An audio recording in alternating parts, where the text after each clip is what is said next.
broadcasted at the frequency of 90.1 FM. Coming to you from Burnaby, CJSF. CJSF 90.1 FM.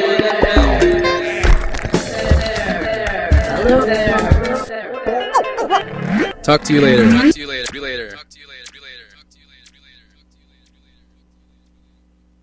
You're listening to CJSF 90.1 FM, online at www.cjsf.ca, broadcasting from Burnaby, British Columbia at Simon Fraser University.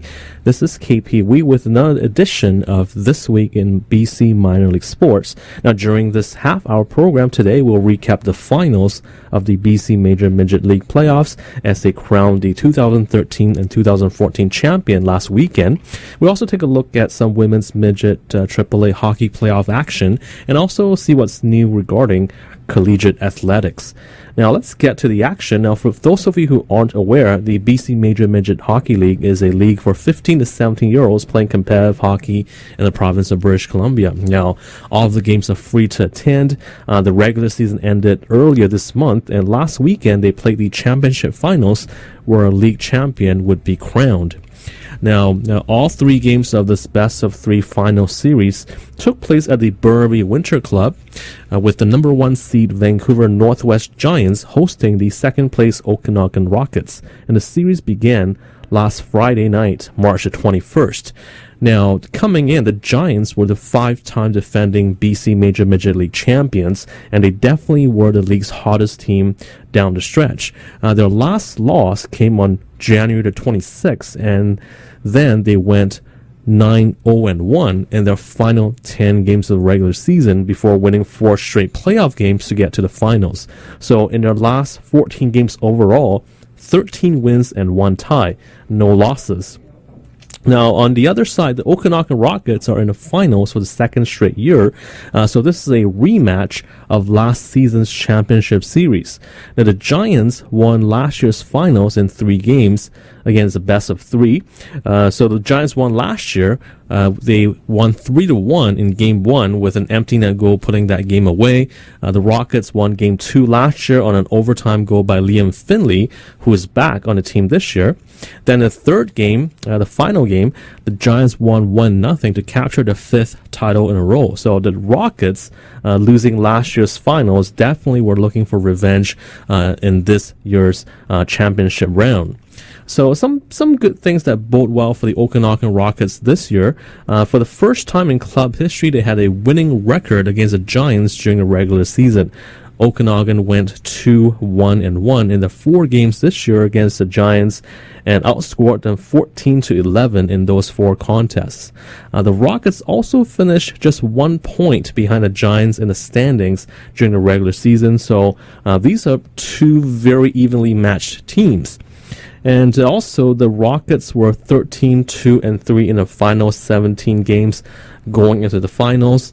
So just 2 losses in our last 17 games, but one of those losses was against the Giants, and also one of those ties came against them as well, as the Rockets blew a 3rd-period lead in that one.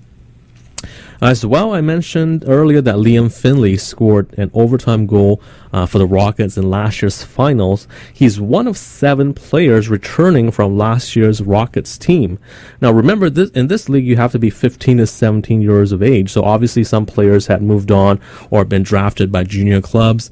On the other side, only 2 players from last year's Vancouver North West Giants team were back this year, with captain Quinn Thompson and high-scoring forward Cohen Kerfoot. So definitely the visiting Okanagan Rockets have the experience there with the 7 returning players compared to the 2 for the Giants. One other factor, I was at the rink for the entire series, and you expect, of course, the fans and the parents of the Rockets players travel from Kelowna to Burnaby to take in the action, and those cheering for Rockets, they were loud. I must say I was very impressed with them, because they brought these signs with them that said "Go Rockets," and they plastered these signs all over the arena. They even brought these little bells that jingle. Well, these bells are just loud. Like the supporters were very loud as well for the Rockets. And every time the Rockets had a good chance to score, those bells went off, and every time the Rockets did score a goal, those in the stands were loud as well. I mean, it was just being in the stands. I felt like it was the Rockets being the home team, so they had that going for them. The crowd support. The Giants supporters were not as loud in the rink. Now, before Game 1, I had a chance to speak with Rockets general manager David Michaud at the rink. Well, with David Michaud, the manager of the Okanagan Rockets. Congratulations on getting to the finals here against the Giants. So, thoughts about your series against the Valley West Hawks and the semifinals for those of us who weren't fortunate enough to go out to Kelowna to catch that series? Well, KP, I mean, we knew it was going to be a very tough battle for our hockey team, and that was one of the things as a staff we talked about when we had that little slip up at the end of the year that cost us first place and home ice advantage. It also meant we knew that we'd have a very tough semifinal opponent in Valley West, and certainly not to take anything away from the Chiefs or the Canadians, who would have been the other matchup had we finished first. But we knew Valley West certainly posed some big challenges for our hockey team, so it was probably what we expected it to be when everything kind of finished up, and it was certainly a good battle, and I really tip my cap to Tom Spencer and Jesse and the whole group with Valley West. They played a whale of a series and certainly made us work for everything we had. Now, how excited were you when that penalty shot went in with about 4 minutes left in the third period in the final game? Yeah, you know what? It's one of those scenarios where obviously we thought we had a go-ahead goal, and it ended up getting waved off, and then you saw the arm go up for the penalty shot call, and it's one of those things where obviously with a penalty shot you're not really sure what's going to happen, but Jake Kriske, we know he's a very skilled young man, and the penalty shot certainly is forte, so we had no hesitation to put Jake out in that scenario, and certainly paid off for Mac O'Rourke, our head coach. And I understand as well, David, you guys suffered through some injury problems the last couple weeks of the regular season, but you have only lost just twice in the last 17 games overall.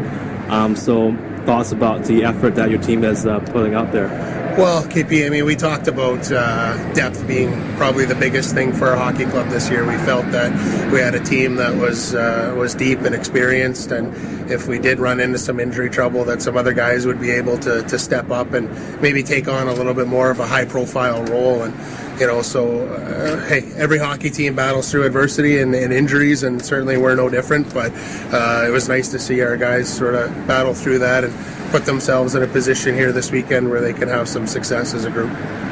Thanks, David Michaud, for the interview, and good luck in the finals against the Giants. Thank you very much.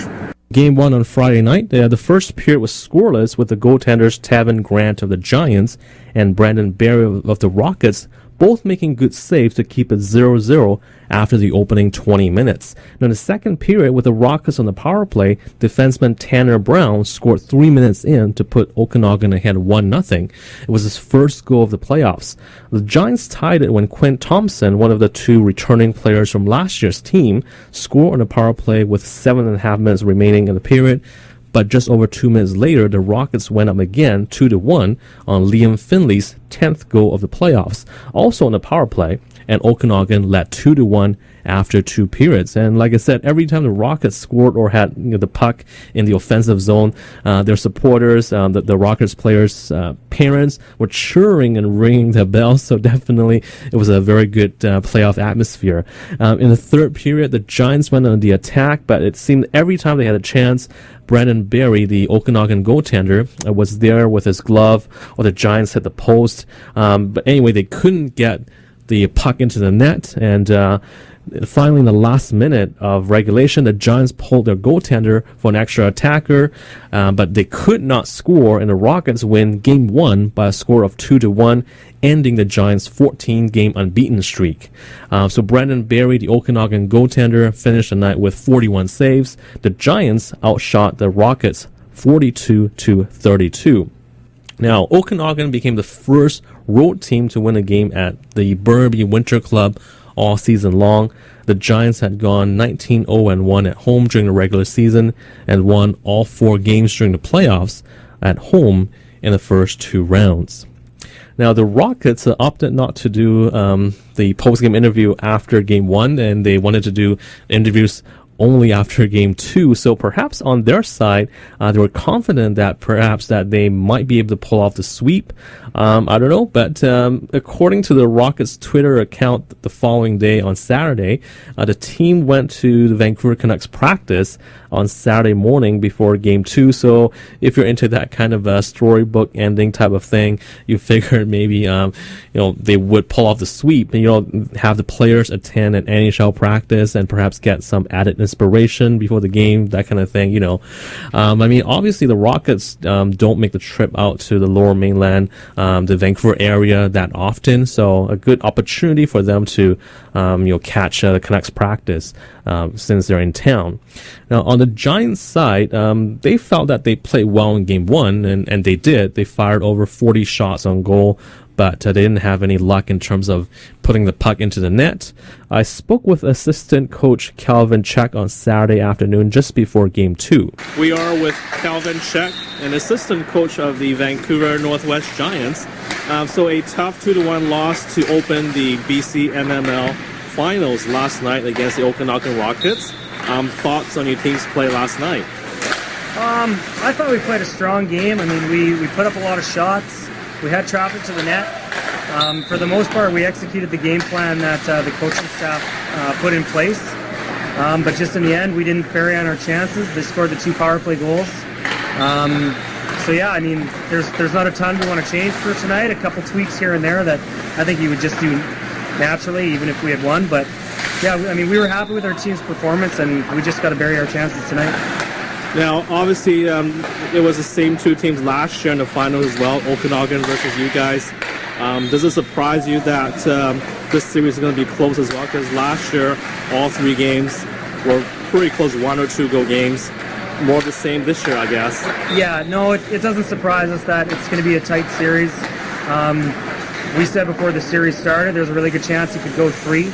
I don't think either team's willing to, I don't think either team is going to be swept in this series, so we're not surprised that it's tight. A lot of the same players, for them anyway, as last year, so we know the grit and the determination that guys like Liam Finley and Campbell and Wagner, and then a couple of their new players have. So, we were expecting it to be tight the whole way. It's going to be a tight one again today, and I'm sure it'll be tight tomorrow.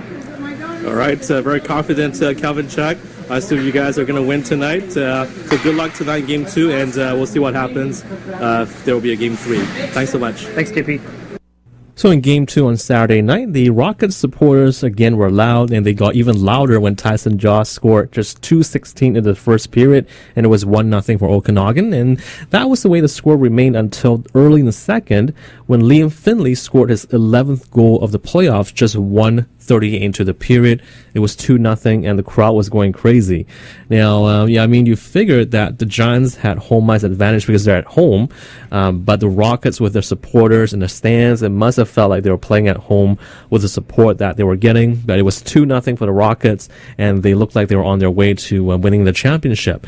But with 12:43 left in the second period, Tack Anhold scored for the Giants to cut the deficit to 2-1, and then Owen Stout scored with 3:58 left to make it 2-2. So suddenly it was a tie game, and the Giants and their fans were obviously relieved by that. During the time that they were trailing, Giants goaltender Tavin Grant made some big saves to keep his team in it. There were a couple of 2-on-1 breaks by the Rockets, but Grant made some huge saves to keep it close. So it was 2-2 late in the second period, and it looked like that's the way the score was going to remain. But the Giants took a penalty late. The Rockets went on a power play, and again Grant made a couple of key stops. But finally, with 48 seconds remaining, with Okanagan still on the power play, Carter Hikichi scored to make it 3-2 for the Rockets. So the Giants were deflated, obviously, but they kept pressing, and Captain Quint Thompson took a shot that went over the net, hit the glass behind the net, and bounced out and hit one of the Rockets players, and it went into the net. There were just only 3.4 seconds left when that goal went in. So it was 3-3 after 40 minutes. So a great comeback by the Giants, and obviously helped out by a fluke goal at the end there. They had the momentum, but in the third period, just 4 minutes, 58 seconds in, Jake Kriske scored for the Rockets to put them ahead 4-3. The Giants kept coming, kept pressing, but Brandon Berry, the Rockets goaltender, kept making big save after big save, and it went down to the final minute of regulation. The Giants pulled their goalie, looking to tie the game, but the Rockets never even let the Giants really get set up in the offensive zone. The Giants never really had a good scoring opportunity, even with the extra attacker. The seconds ticked down, and the Rockets stunned the Giants 4-3 in game number 2 to complete the sweep. It was the first championship for Okanagan since 2005-2006, and also ended the Giants' 5-year run as league champions. So the final score on Saturday night, the Okanagan Rockets 4, Vancouver North West Giants 3, and the Rockets sweeping the series in 2 straight.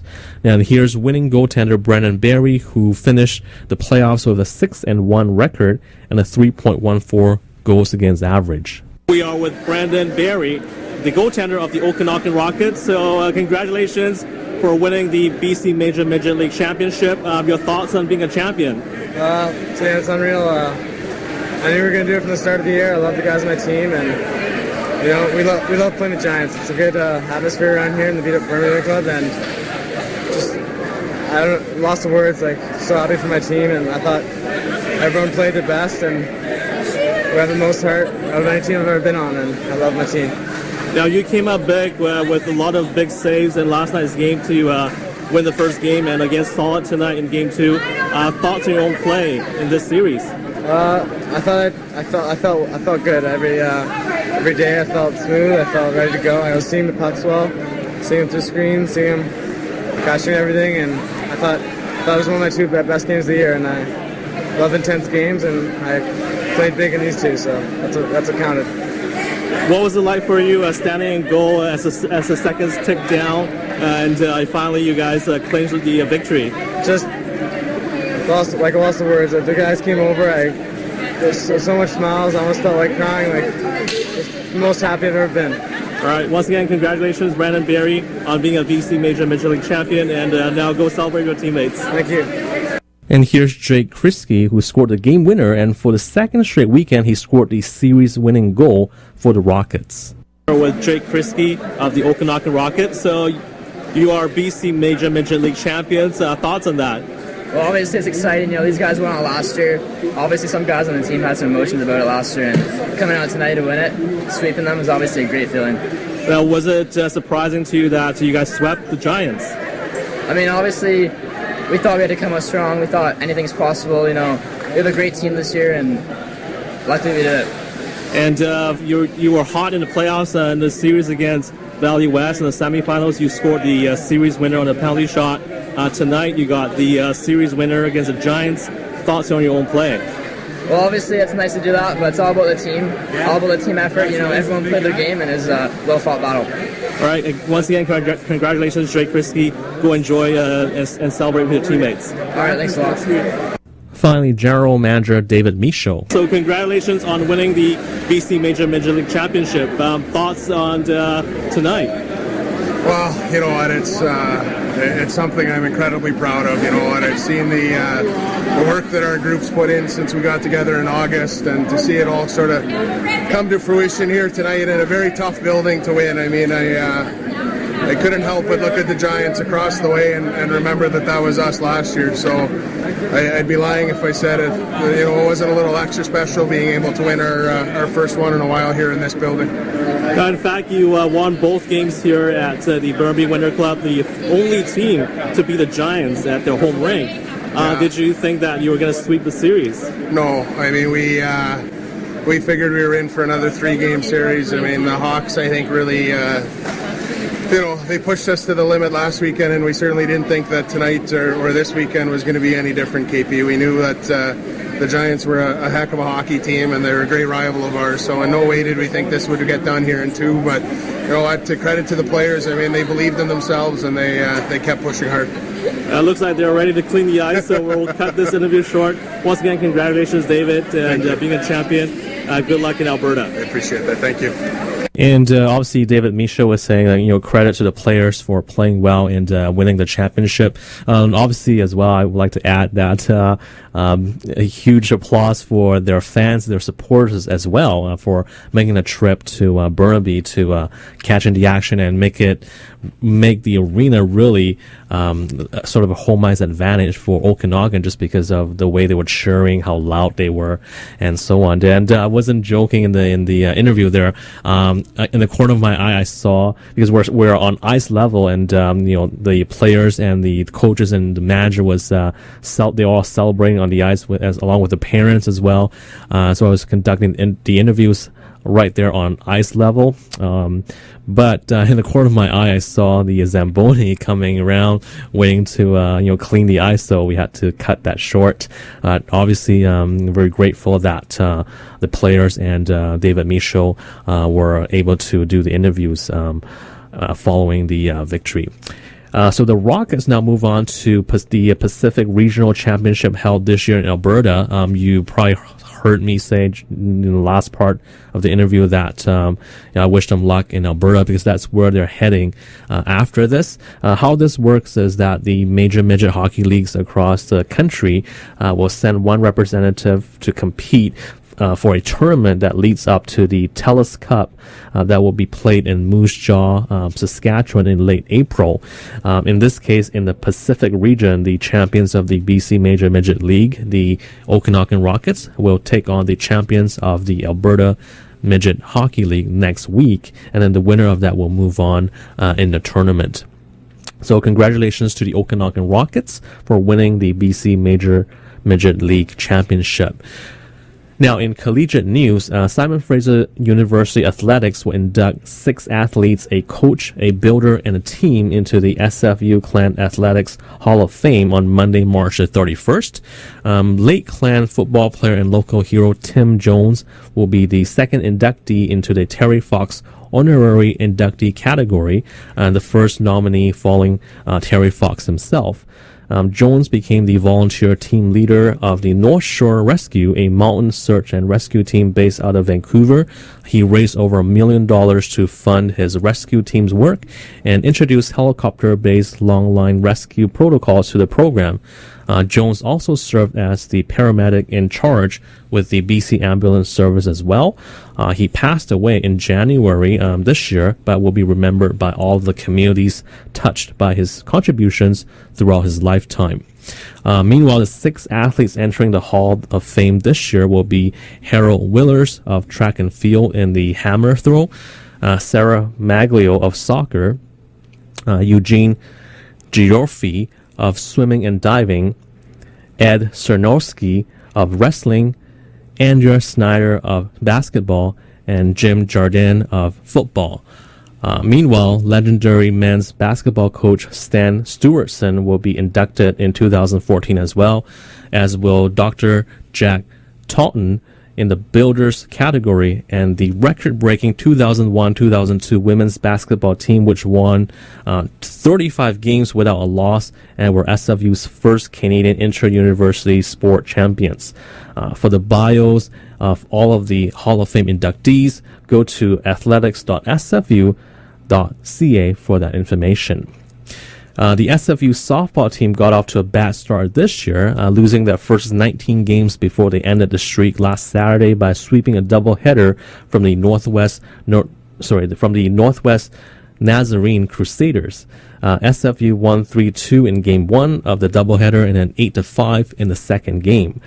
Jessica Goulet of Cambridge, Ontario pitched all 9 innings in the first game, giving up 6 hits and 2 runs with 9 strikeouts to lead SFU to its first victory of 2014. Danielle Raisin of Langley, BC went 3 for 4 at the plate with a run scored. Rachel Proctor of Surrey went 2 for 3 with 2 runs scored as well. Then in the second game, SFU got 5 strong innings from Mackenzie Bender of St. Albert, Alberta, who got the victory, allowing 3 runs on 3 hits. Goulet also pitched in that second game, allowing 2 runs on 3 hits in 2 relief innings, as SFU completed the sweep on Saturday. Now, for more information about the SFU softball team and as well as the schedule, please visit the website at athletics.sfu.ca. athletics.sfu.ca. That's athletics.sfu.ca.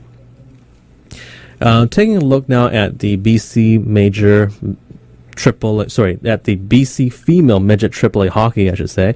It's a women's hockey league, which, like the BC Major Midget League, is also for 15 to 17-year-olds. Again, that's the BC Female Midget AAA Hockey League. They had their semifinals last weekend. The West Coast Avalanche and the Fraser Valley Phantom played their best-of-3 series at the Langley Sportsplex.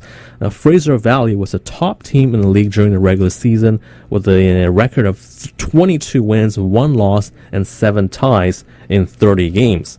The West Coast Avalanche, meanwhile, finished a regular season with a record of 12 wins, 14 losses, and 4 ties. So on paper, it looked like a mismatch, with the Phantom losing just 1 game during the regular season. But as it turned out, it was a very close series. On Friday night, the Phantom won 6-2 before the Avalanche pulled off an upset on Saturday night with a 1-0 victory to even the series. Again, this is a best-of-3 series, and so the Phantom, however, regrouped on Sunday morning and knocked off the West Coast Avalanche by a score of 5-1 to win that series 2-1. Now, obviously, the scores weren't close when the Phantom won. They won 6-2 and 5-1. But again, they were stretched to the third and decisive game, so we'll call it a close series, obviously. Meanwhile, in the other semi-final series, the Thompson Okanagan Rockets took on the on the Northern Cougars, I should say. So they took on the Northern Cougars in Prince George at the Kinsman Rink at Exhibition Park, with the Rockets winning 2-1 after losing the opening contest. The Thompson Okanagan Rockets won the last 2 games of the series by scores of 3-2 and 4-0. The league has a bye week this weekend, and then the final round of the BC Female Midget AAA playoffs will take place at the Langley Sportsplex from April the 4th to the 6th. Some information about the Female Midget AAA League. It was initiated in the 2007-2008 season to provide an opportunity for elite female hockey players to come together on zone teams to challenge other elite female midget teams. And since its inception, the FMAAA League has had over 50 players go on to play at post-secondary institutions in Canada and the United States. And for more information about their league, you can visit their website at www.bchockey.net/FMAAA. Again, that's www.bchockey.net/FMAAA. That's going to do it for this week's program. We hope you enjoyed the recaps and the interviews, and we'll talk to you again next time. The Versus Festival of Words. 8 days, 30 events, over 80 performers coming to historic Commercial Drive, April 5th to 12th, featuring East Vancouver favorites Ivan E. Coyote and Ray Spoon, Jeff Berner, C.R. Avery, Graham Clark, plus the Canadian Individual Poetry Slam Championships. Single event tickets and festival passes available now at versusfestival.ca. Follow along on Twitter at Van Poetry House, #VS14. The Versus Festival of Words. I'm Jamie Sessford, and this is your CJSF Arts Report for the week of March 23rd, 2014. Sunday. Horseshoes and Hand Grenades Theater presents the world premiere of This Stays in the Room. A collection of stories about shame and forgiveness, This Stays in the Room is a revealing look at the lived experiences of the creative team. This piece is performed until March 30th at the Gallery Gatchet in downtown Eastside. Go to horseshoesandhandgrenades.ca for more information. Cindy Sherman Meets Dizun Aqua is a private art collection of Vancouver-based artists Michael and Ina O'Brien. This is an opportunity for the public to see selected highlights of the collection, so this is a free event. Running until March 29th at the Satellite Gallery, that's 560 Seymour Street. On until March 31st, Lee Square is presenting How Nice to Have a Hobby, addressing gender bias in the art world. This event challenges the preconceived ideas of females in the arts, while also addressing the problem of gender bias in the world of art. This event is being held at Lee Square Community Arts Village in Port Coquitlam until March 31st. The North Vancouver Community Arts Council presents Alfonso Tejada and Majid Sheikh Akbari. Our focus is on Alfonso's inspired travels of townscapes. This series centers on landscapes between city and natural environment of the North Shore. This event runs until April 22nd at North Vancouver District Hall, which is on 355 West Queens Road. It's open from 8 a.m. till 4 p.m. For your CJSF Arts Report, I'm Jamie Sessley.